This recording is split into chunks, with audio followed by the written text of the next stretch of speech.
And welcome to another edition of the New Sports Outlaws podcast. As always, I am Neil and this is Dan. Dan, we got a lot going on in the landscape. We have the football season winding down. We have some Christmas holiday games coming up.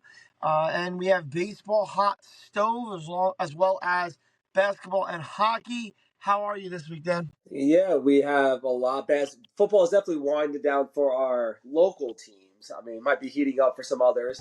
Some others in fantasy football playoffs. Definitely a lot of baseball to talk about, especially lately with the Yankees. And yeah, we got a lot. We got the Knicks going on. Not too much about the Nets, but a lot of the Knicks going on. And let's go. Let's get into it. Okay, so let's start off with football. Football rules the world. I understand we're going to have a lot of fun with Yankees, but we'll end it on a positive note. Let's start off with football. So across the NFL, I think my number one headline that I picked up on this week, and I think is going to intersect with regular NFL and the Giants, is that Michael Penix is now your starter in Atlanta for the Falcons. Kirk Cousins is benched. And I am of the belief that the Atlanta Falcons wanted to find a cushy spot to have their kids start. And what better spot than the New York Giants defense?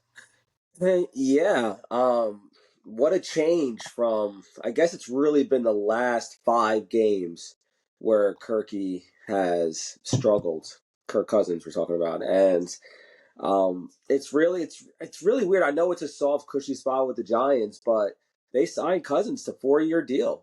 I believe it was 4 years. And they gave him a good like 30, 35 mil. I don't know the exact contract for the year. And there really isn't a chance now that he's on the team for next year. Um, and they're really not going to get anything back for him, or they're going to release him and take all the dead money. That's a really big conundrum that they got. And they're still Yeah. in the playoffs, technically, or still in the playoff running, which I don't know. I don't know if it's more of Cousins. Maybe they're seeing more of Penix in practice. I don't know if maybe, Drake London and Kyle Pitts are kind of whispering to the coach that, put this guy in. Um, but yeah, it's kind of, I mean, you would think with Kirk coming off a major knee injury last year, and normally it takes a couple of years for a quarterback to recover from the injury. I thought they would have given Cousins at least a year or at least some grace period, considering he's still I mean, a really good quarterback. And yeah, and it's the biggest surprise. And now we'll get some of that Penix energy at MetLife on Sunday. Yeah, I believe it as well that Kirk says I haven't forgotten to play quarterback. He'll be gracious in this demotion for now, but I'm not a prognosticator of prognosticators. There's a lot of people who thought this, but when we were all dumbfounded by the fact that, me included, that Michael Penix was even drafted by the Falcons after they spent all that money on Kirk Cousins. Um, I thought that, listen, the NFL contracts are always, as Tiki says, fugazi, and they're fungible except for the signing bonus. I always thought that after that night, and we finally collected our thoughts, my opinion was they were going to trade Kirk Cousins. That they would either trade or have to cut him, and it would probably be after year one because Michael Penix is was the oldest senior outside of Bo Nix. It's like 25 years old. He's not a young starter. There are starters in the NFL right now that are younger than Michael Penix by a year or two, if I'm not mistaken. Um, and it's just this is a soft spot for him. I thought they would find some chance to get him in there. They're picking this week. They could be mathematically eliminated if the Giants find a way to mess up their draft pick, which will probably happen. If they lose to the Giants and the Giants ruin their draft pick, then I mean, they will automatically be eliminated, I believe, from contention for the playoff spot if they lose this week and Tampa Bay wins. So. Yeah, it's kind of crazy since we all thought that Atlanta was the dark horse Super Bowl team this year. Um, and that was kind of the usually consensus. And now they might be out of the playoffs, and it's kind of crazy. Yeah. Yeah, yeah. Yeah. Another benching. I'm not going to talk any more about the Giants. I will. It's nothing it's to talk about. depressing to even watch. I don't really watch it except for the fact to root for them to lose and get the better draft pick, whether it means drafting whoever. I believe the Cam Ward stuff. I believe the Cam Ward stuff is for real, and I want to see. This is not my thought. I've seen it out there. I've had a coworker tell me this. I want to see the Giants do Eli in reverse. You know what? If they get the first pick and Oakland and Las Vegas gets the second pick, I want them to say, "Oh, Vegas, you want Shador? Oh, Shador, you don't want us? Guess what? We're drafting you. Vegas, if you want to make a trade for Shador, you should draft Cam Ward and send us over at least a pick or a second and a third just to move up the one spot."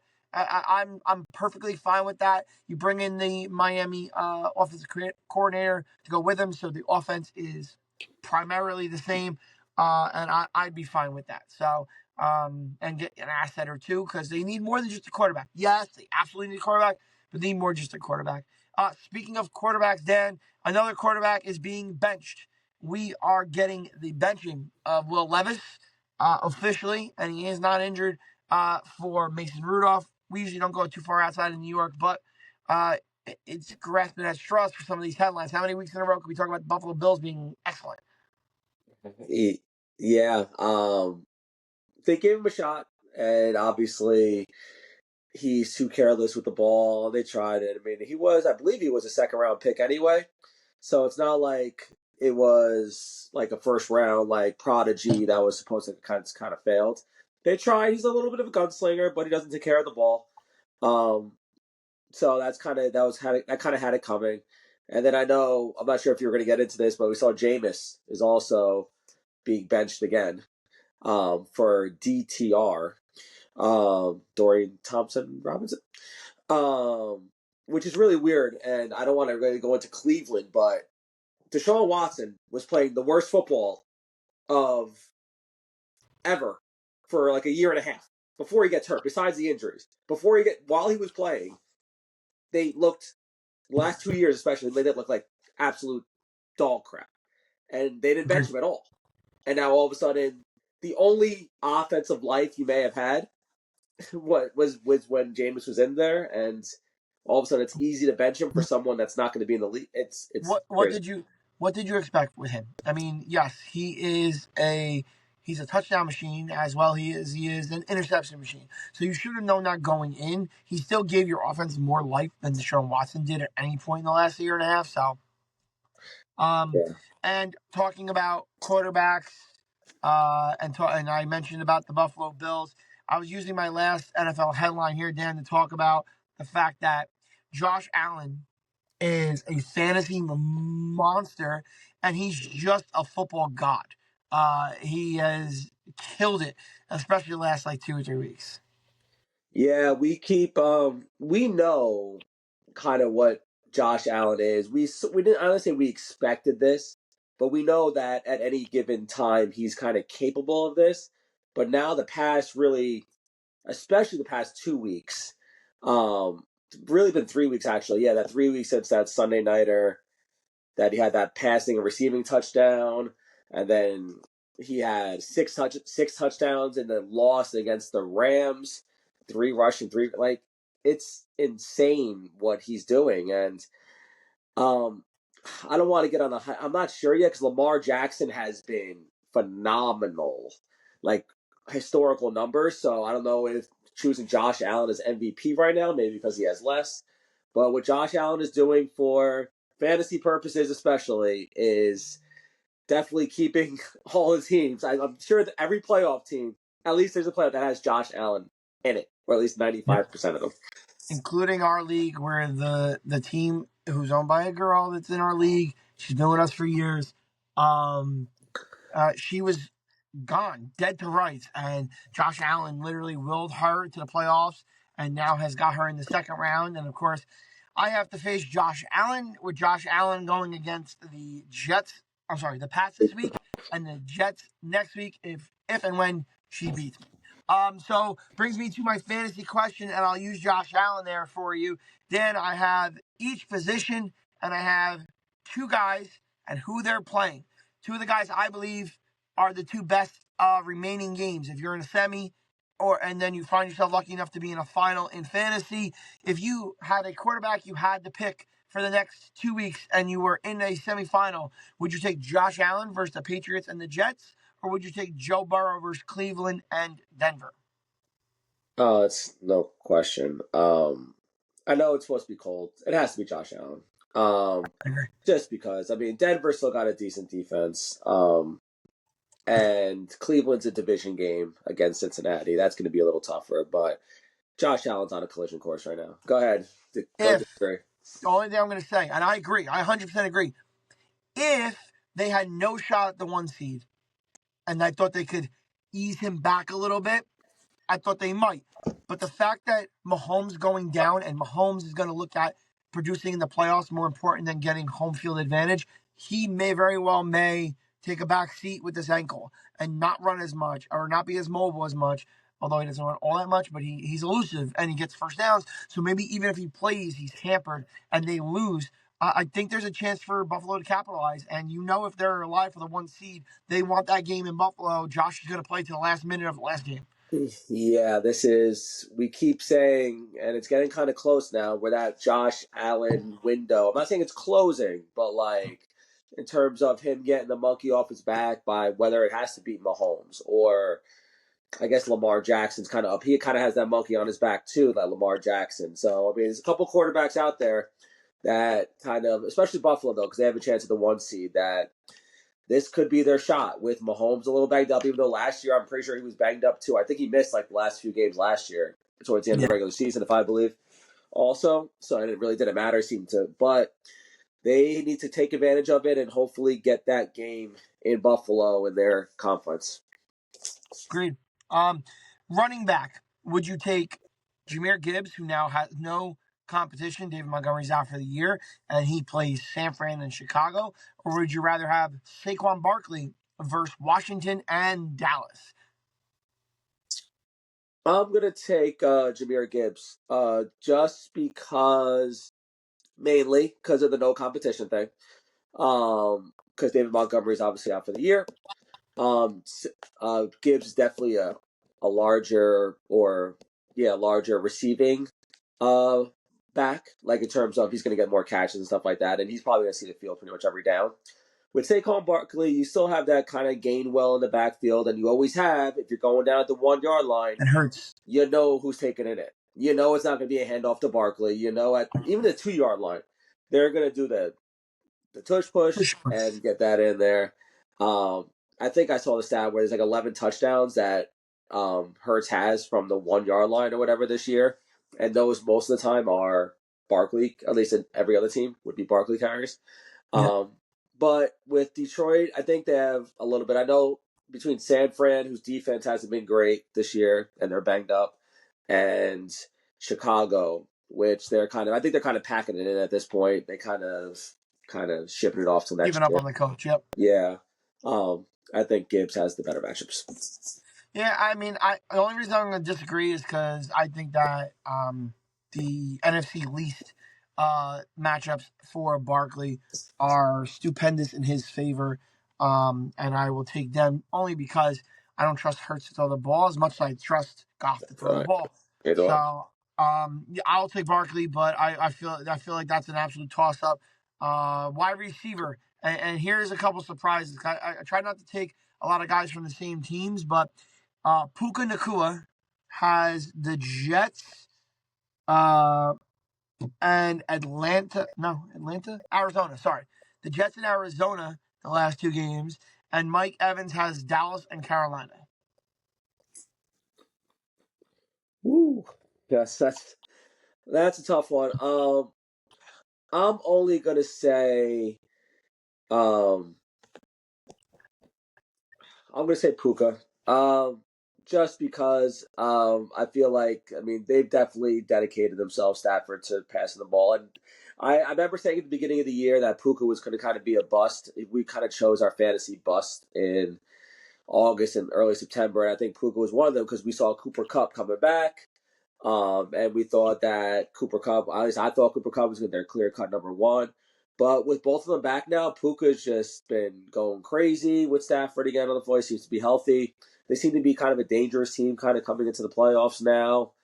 And they lead the division, I believe, right now again. Looks like they're about to win the division. It's really tough because I know Mike Evans has been a monster, especially last game.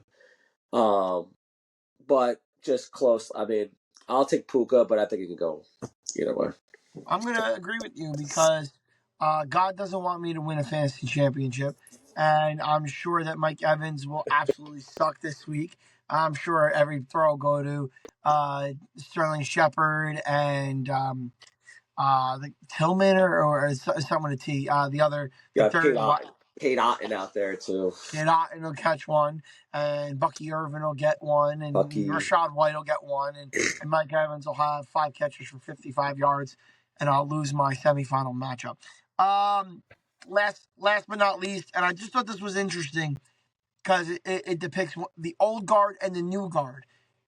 Bowers for tight end against Jacksonville and New Orleans, but his quarterback is atrocious. Or Purdy and Kittle. Kittle against Miami and Detroit, two not so great defenses,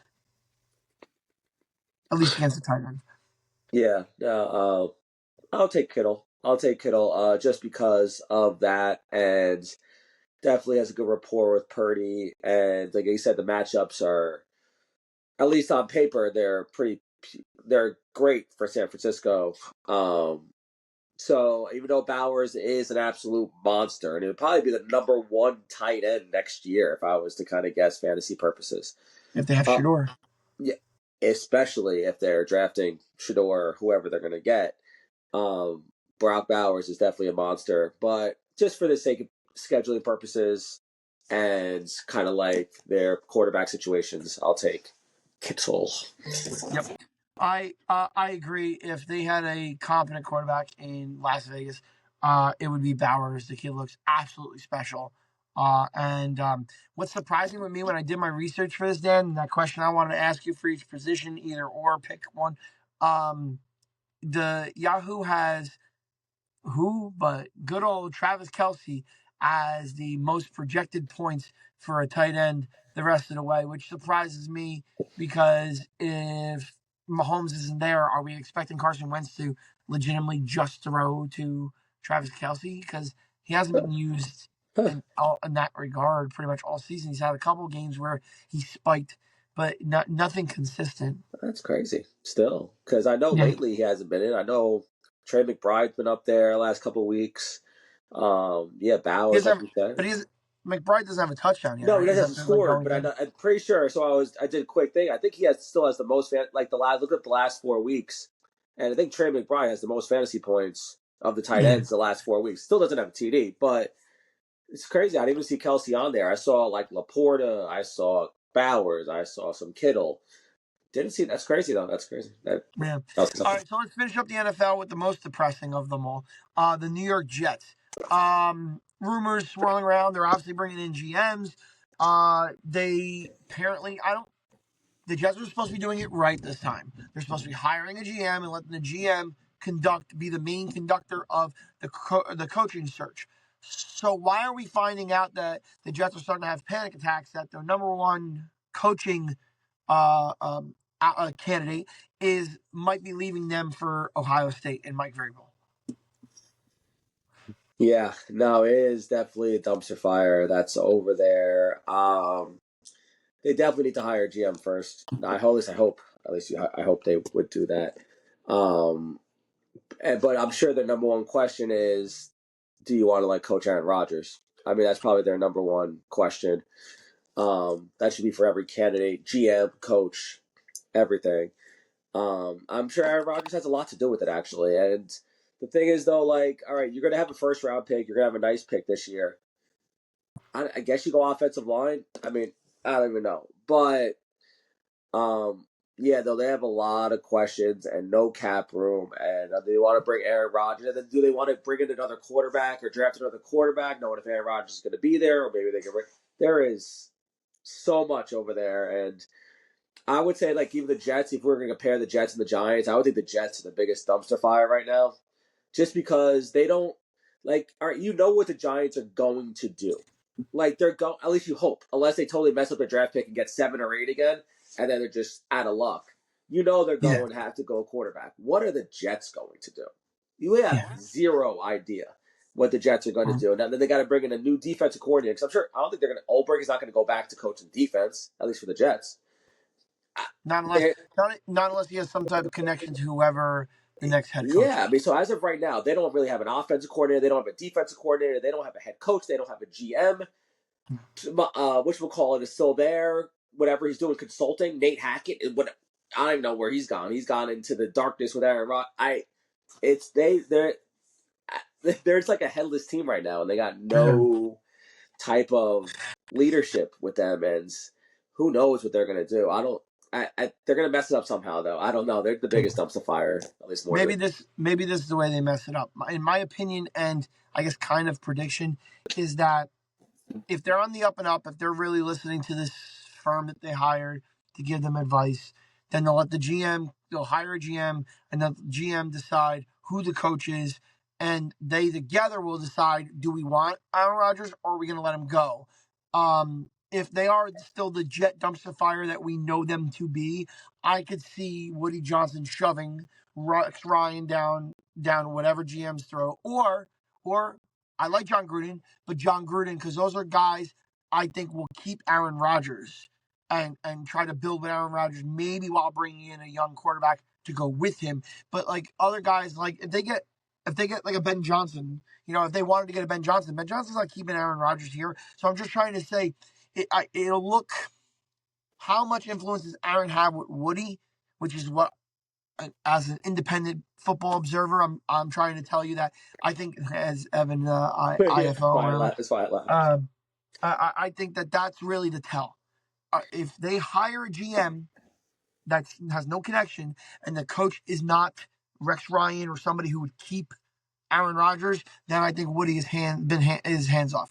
If they force one of those guys that is going to keep Aaron Rodgers, I think Woody is hands on and he's listening to Aaron and making sure a coach is in here that will use him next year. Yeah, no, that's the conundrum, man. I hope that. Yeah, Woody Johnson, I'm assuming he's asking that from the GM, and then obviously the GM's got to go to the coach, and it's just there's a lot that has to be determined, and I guess we'll see as we got another few weeks left before we get into the Aaron Rodgers saga of him in the darkness for February. Although the Jets don't depress you, I'm going to tell you something that depresses you. And your Brooklyn Nets are 4-6 in their last 10. They have now fallen since we That's good. last talked to the 11th seed in the East. Danny, I have one question for you, and you can take your minute from that question. Is it too late to start the tank now at 10 wins? No, not at all. No. I mean, not at all. But we've only had last week we traded Dennis Schroeder, pretty much our main ball handler, point guard. And we have only had one game since then against Monday, and it was Monday against Cleveland, the best team in the league, and we got shellacked. I think it was funny. We were up like 7-0 early. It was really weird. It was like, oh my god, like what are we doing here? And then we ended up losing by 30. So this isn't really the game. I mean, Cleveland was obviously a really good team. They're the best. They have the best record in the league. I think we'll find out next few games whether we're embracing the tank since we have Toronto tomorrow. We have Utah a couple days after that. Then we have, I know Miami's not in the tank, but Miami's not a good team. So I think those next 3 games, I think we'll really see if the embracing the tank and if we're going to be doing that, or if we're going to start selling off more guys. I think Finney Smith, I've heard he's still on the block. So he might get traded soon too. The Cam Johnson one I'll be interested in. We'll see how that goes over the weeks. See if they trade him or not, because he's averaging 20 points for the year. He's having a really good year for them. But there you go. There's my depression. I can see and honestly, not to hassle you at all, but I could definitely see those two names that you mentioned traded closer toward the trade deadline. Maybe somebody like I could use a defensive piece for my second unit or something of that, or I could use Johnson's more of an offensive player. Yeah. I'm talking about Finney Smith. Yeah, I 100% Finney Smith's gonna go. Definitely a years too late. I know after what was it, 2 years ago now, right, with the KD trade when we got Finney Smith, or it was the Kyrie Irving trade that we got Finney Smith for, and there was a report that he was worth at least a first round draft pick and more, I think, at that time. before that, and we didn't do it. And obviously, I hear he may be worth a late first, real late first, or a couple seconds. But Cam Johnson's the one that's really interesting because he's not like a friendly contract. It's not like a crazy contract, and he's been really good. It's kind of Yeah. scary. Like it's one if they want to kind of use him as like that vet for the rebuild, or we're gonna keep draft picks. I mean, because only draft picks mean so much. We got to have some vets in the building. We can't just keep accumulating all these first rounders unless we're moving to the top. I don't know. Sean Marks has You been at could a lot of Rutgers try. games lately. Sean Marks has been at a lot of Rutgers games watching those two stud freshmen at Rutgers. So we'll see. Yep. Bringing the local boy Harper. Anyway, soft spot 'cause I love Derek Harper growing up as a Knick. And talking about the New York Knicks and your transition, your classic transition there will be no NBA Cup for the Knicks since we last talked. The Bucks are the in-season Cup winners. If there are millions of NBA fans, my guess would be less than 10,000 knew that the Cup game was last night and that the whole NBA is off today because I follow the NBA and had no idea until 20 minutes before the show, and I was researching the NBA standings. The Knicks are 7-3 in their last 10. They are the 3 seed right now, 5 games back of Boston, who is the 2 seed. Um, Cat is special offensively. He's starting to hold his own on defense. I'll never say he's going to be a lockdown defender, but can he be a good help defender, picking up some blocks, picking up a bunch of defensive rebounds? He's special offensively, and when he's on, Brunson doesn't have to be. And it's something refreshing for a Knick fan who watched him last year. And if Brunson wasn't on, you'd have to hope that DiVincenzo was dropping threes and Hart was hitting threes and Deuce was hitting threes. And if they all weren't hitting threes, the Knicks had no shot to win. Now the Knicks can win when one of them is off. Yeah, no, I agree. I mean, I kind of go with you on the Knicks stuff. Obviously, you've watched a lot more the whole season now. I know you have. Yeah, looking at the numbers, Cat's been a lot better than I thought he would be. Again, I know I talked about this last week with the rebounding, especially. With he's averaging, it's not just like 10 rebounds, like 15 rebounds or 14 rebounds that he's averaging, and that's insane. Yeah, he'll never be mistaken for a his defensive prowess or anything like that. But he's a big body. He's 7 feet tall. So he's always going to be down there. Again, it needs. I still think the Knicks are working some things out because I think that it was a bet. They had the bet.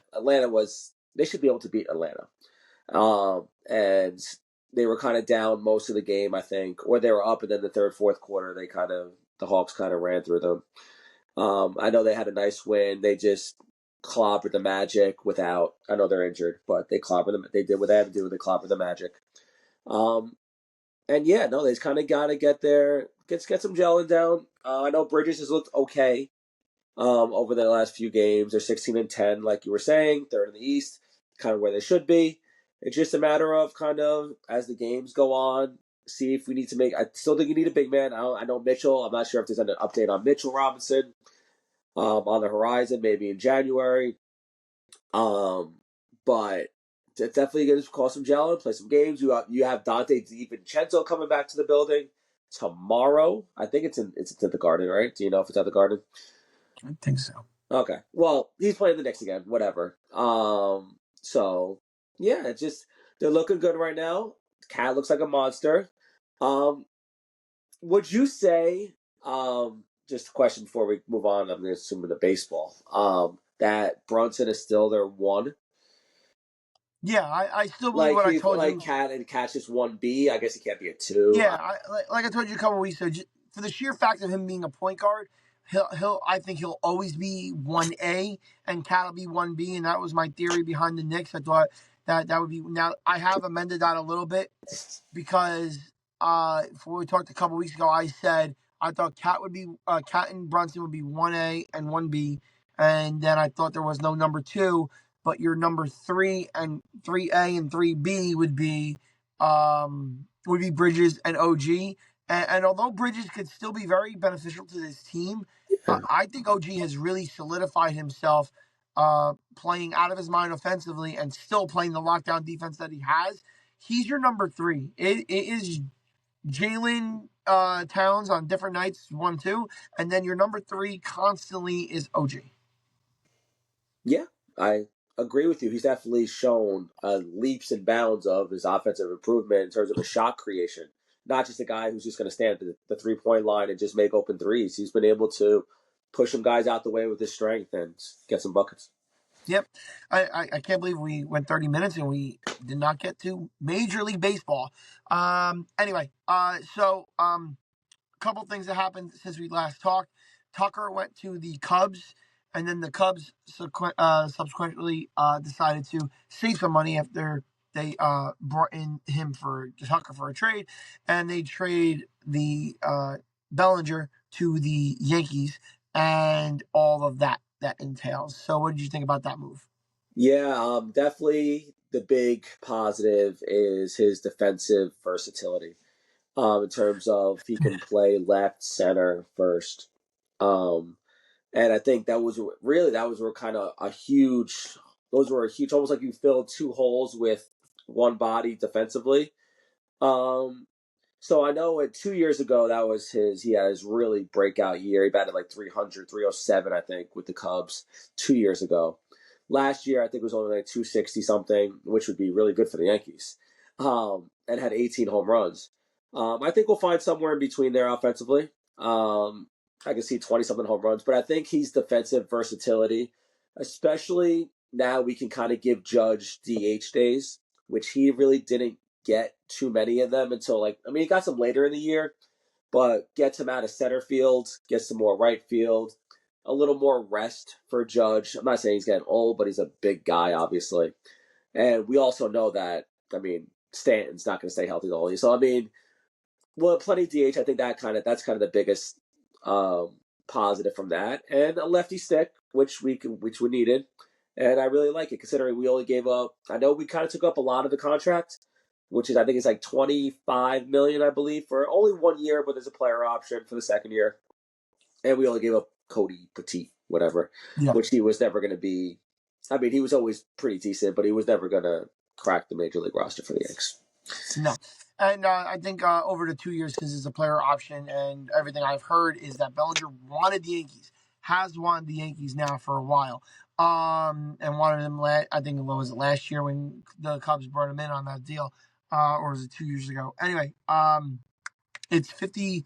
It's like 52 million, and then the Cubs ate like 5 or 6 million, so it's like 47. Let's say 46, 47 over the next 2 years. Because if Cody wanted to be here, I'm assuming he'll just pick up his option. I guess we'll comment on it. Is the girlfriend thing an issue? She did not the girlfriend. I'm sorry. The wife of his 2 kids dated Giancarlo about a year, if I'm doing the timeline right, about a year and a half to 2 years before she met Cody and and started going out with him before they got married. I Locker room would think issue. Giancarlo is old, more of a veteran, old enough now where at least that they'd be able to push it aside. I'm sure they've talked before. But the interesting thing is, before we go on, is if the Yankees, I'm still not sure. I would want the Yankees to get him, but I heard, that I didn't know this, I had to look it up, that Alex Bregman has history with Bellinger, I believe. I heard this. So if Bregman and Bellinger, I really want to look this up. I should have looked it up. I can look it up really quick. Bregman and Bellinger are on the same team. Would that be okay? So the thing But I heard, go ahead. the thing I did hear while you're looking that up, I think I did hear about Bellinger was they have him on audio recording talking bad about Houston. Now there were Yankee players and Yankee GM has talked bad about Houston. I didn't know if that's what you were talking about, but they have audio of Bellinger defending Judge over the cheat Altuve and stuff like that. I think that might be. I'm not sure if that was it. I just remember hearing it, and I wanted to do some research on it. And yeah, I remember seeing that video of it was the MVP, right? The MVP year where They talked Altuve about got the MVP. MVP, and Bellinger was defending Judge to get MVP. And then he talked about the next year with the buzzer with Altuve, and he's like, "Oh, that was me. You could rip off my clothes. I Yeah, could be if naked on the." that might be it with the whole Bregman thing. Where that might be it, and Bregman probably said something or something. But Yeah. Oh, Yeah, that'd be interesting. But go ahead. so my whole baseball segment is not going to be the just the Yankees. There's really no other news besides the Mets introduced Juan Soto, like the Yankees introduced Max Fried, and I would think that if I'm the Mets, although Alonso's out there and you definitely need a bat to support and protect Juan Soto, the Mets pitching staff is underwhelming to say the least. And I'm not trying to be a troll or a jealous Yankee fan here. If you know baseball and you look at that roster, that you can't expect that pitching staff the way it's currently constituted to even make a playoff run. They got to bring back Mania to start with, and then they got to do something else. So The only thing I'll say to that is at the beginning of last year, especially after Kodai Senga was pretty much injured for the year. I mean, they didn't make it wasn't, but he was out for the year. You wouldn't think that a staff of Mania, Severino, Peterson, Quintana, I'm sure there's somebody else that I'm missing in there, would be a legit starting 4 or 5. And they ended up being actually really good for them. Quintana was really good the second half of the year. Mania was actually exceptional the second half of the year. Their staff really was actually really good. That's the only thing I'll say about that. Obviously, if you look at it now, you're still like, all right, they don't have Mania. Kodai Sang is off an injury. Clay Holmes, they got to transition to being a starter. But the Mets have to watch out a little bit because they made their big splash. They have Juan Soto, and I think their GM's a big believer in not giving long-term deals to pitchers. They seem to be kind of giving them to 2-year deals or even 1 2-year deals. It seems like they've sort of been doing, but the Mets they have some holes they got to fill. They still have some yeah. things they got to do, and their offseason's not done, and they're still the National League is a lot tougher than the American League is, and with the Braves getting healthy again, Phillies are obviously still around. The Dodgers just won the title.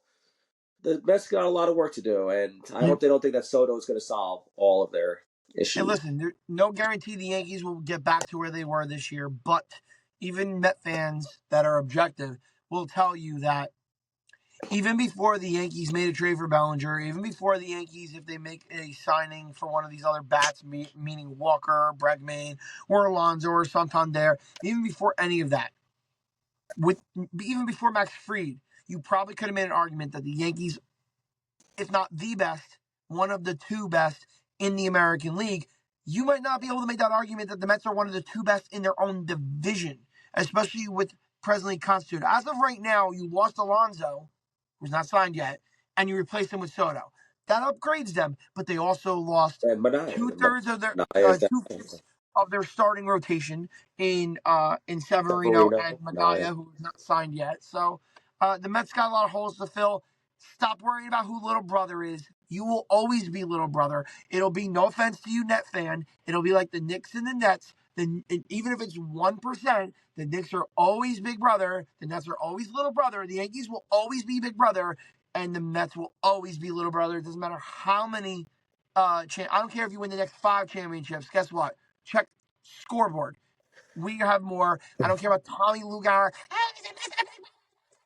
You're a joke, dude. I like your program before you started going on this stupid kick where you tried to shove it down Yankee fans' faces. I have no animosity to the Mets. Shut up.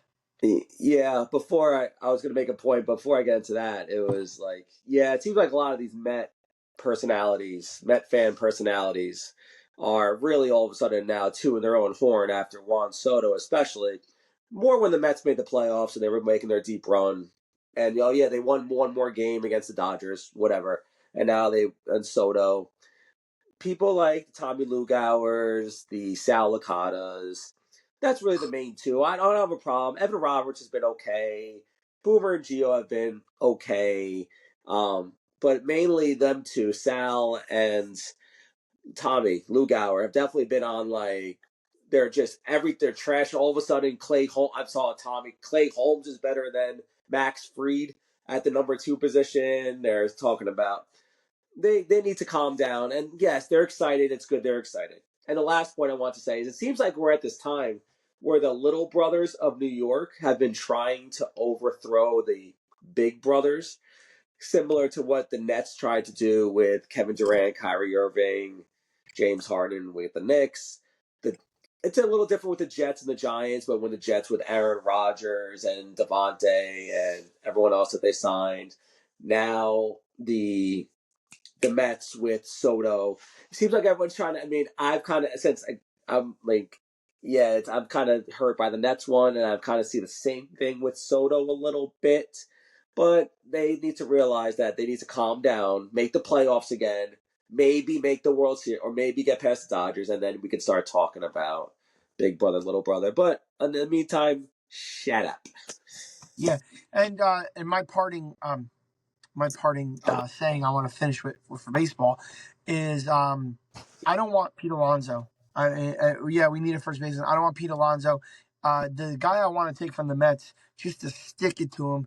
I'd like Jose Iglesias. Let him come sing "Oh My God" for the Yankees in the Bronx, and that'd be like just a bench piece. He'll never even play. Just sit him on the bench. I'll give him a couple million just to come out and just be like, right here, Mets. Anyway, Is he a free agent Dan. too? Is he a free agent? Is he a free agent? Yes. He's Yep. a free agent right He now. is a free agent. Why Yep. the Mets should just sign him just because? Like I think the he Yankees should sign him just well, because. yeah, but I'm saying for the Mets, like they're not fighting. We heard this on the radio. They're not fighting for Alonso. They're not fighting for Iglesias. They're not fighting No, for Manaya. It's like they're no. happy with Soto. Like what? You guys have a lot to do. We won All our of a sudden, championship. We're Steve big brother. Cohen spent $765 million, got a suite for every single game for his family. All of a sudden now we're big brother because Cohen finally spent some money. Got a Yep. lot of work to do, guys. All right. If you're still watching us right now, just give you a heads up. We 40 are minutes. 2 out of the last 3 weeks. We are 3-1 and 4-0. 2 out of the last 3 weeks on NFL picks. So check them out on Thursday or Friday this week. Dan, take them away. Take it Yep. away. All right. All right. So yeah, keep following, subscribing, liking Instagram, X, YouTube, Facebook. We're gonna keep posting. We're definitely gonna get some trivia reels up soon, especially because the NFL is kind of winding down with the pick segment. So we're gonna definitely need to get some trivia reels up there, and we will do that as much as we can. So until next time, I'm Danny. This is Neil signing off.